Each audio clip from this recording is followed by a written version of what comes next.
So I'm processing all that free range brass that a friend of mine gave me, 223, and it takes me a while on the initial setup for the brass because I have to handle each piece individually, and the reason why, you can't quite see it on this one. Let's try this one.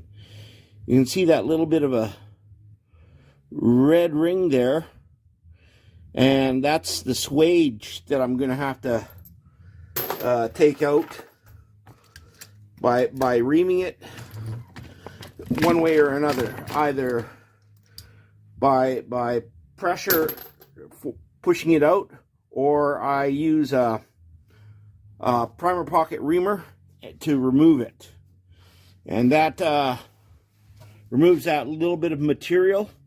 And then I can run it through here where instead of having to resize it, whereas it's already resized, I just got to prime it. And then it gets powder under this one. And then over here, it gets the bullet put in by hand.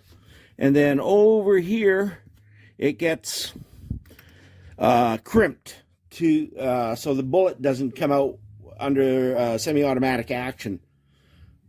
And once this has been, it's been deprimed and swaged, I can feed it through like any other caliber brass, and it's all one setup now because all the work has been done. Like, comment, and subscribe. So I'm going to be starting the reaming process. And all it takes is that to get rid of this swage. It's not all that much, but it prevents the new primers from seating properly.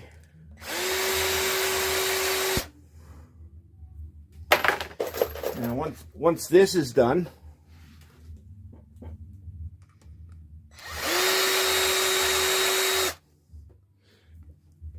you can now see how that little red ring is gone, and I've got an angle on there, which means when I go to put in a new primer,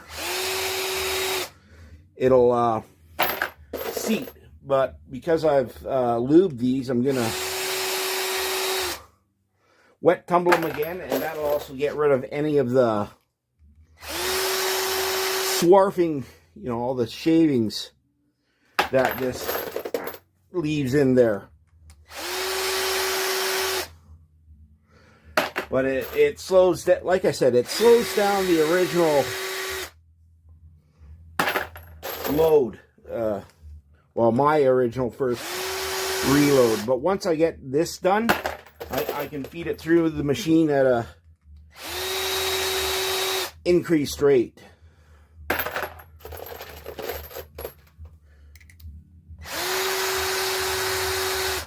Yeah, I go through all sorts of calibers here. So I go through the 223, and then I've got this resized brass here for the Swiss Vetterli, the black powder rifle that I'm just starting to utilize. But yeah, getting all the components for the Vetterli took me around 8 months. The big thing was the bullets. And now that I've got some bullets, I now know I can load it and shoot it. So I did that initial video there, and I took 4 rounds up to the range.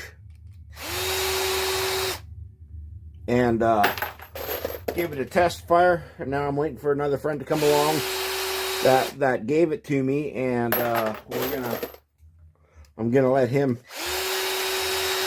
crank off a bunch of rounds. I've got myself a Lee bullet resizer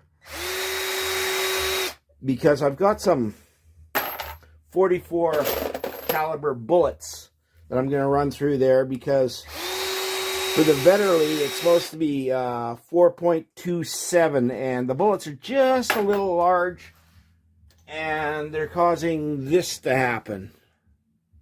I don't need that to happen, so I'm going to have to strip this one down and unfortunately toss the case if I can't get it to resize properly. I'm hoping I can get it to resize properly, because, yeah, the cases were a couple bucks a piece. Not as bad as some of the modern rifle ones. I was talking to a guy today who runs 300 rum, and he says preloaded rounds for that thing are like $7 a pop. And I told him, buddy, you got to start reloading. And he turned to me and said, oh, I can't find components.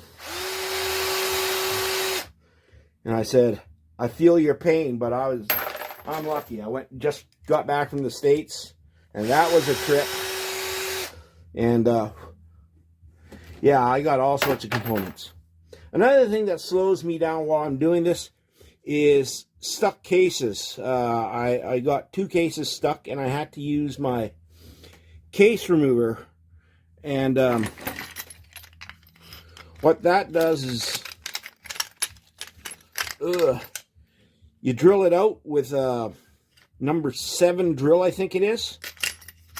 And then I've replaced the original tap with this one. And then I